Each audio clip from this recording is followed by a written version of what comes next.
മുംബൈ ഭീകരാക്രമണ കേസിലെ മുഖ്യ സൂത്രധാരൻ തഹാവൂർ റാണ കൊച്ചിയിലെത്തിയത് ആക്രമണം ആസൂത്രണം ചെയ്യാനെന്ന് NIA.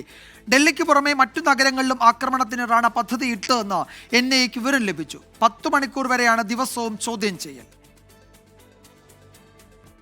മുംബൈ ഭീകരാക്രമണത്തിന് മുന്നോടിയായി തഹാവൂർ റാണ കൊച്ചി സന്ദർശിച്ചത് ആക്രമണം ആസൂത്രണം ചെയ്യാനെന്ന ദേശീയ അന്വേഷണ ഏജൻസി. അന്വേഷണ സംഘത്തിന്റെ ചോദ്യം ചെയ്യലിൽ ഇത് സംബന്ധിച്ച വിവരങ്ങൾ റാണ മൊഴി നൽകിയതായാണ് സൂചന.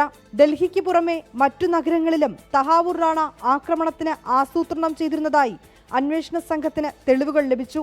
ഈ തെളിവുകൾ ഉൾപ്പെടെ അന്വേഷണ സംഘം കോടതിയിൽ കൈമാറിയിട്ടുണ്ട്.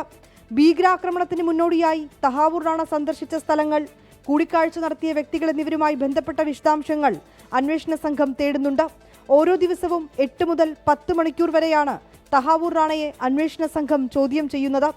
ആദ്യഘട്ടത്തിൽ ചോദ്യം ചെയ്യലിനോട് നിസ്സഹകരണം തുടർന്നിരുന്ന റാണ ഇപ്പോൾ അന്വേഷണ സംഘത്തോട് സഹകരിക്കുന്നുണ്ടെന്നാണ് NIA വൃത്തങ്ങൾ നൽകുന്ന വിവരം. വിനീത VG, 24, ഡൽഹി.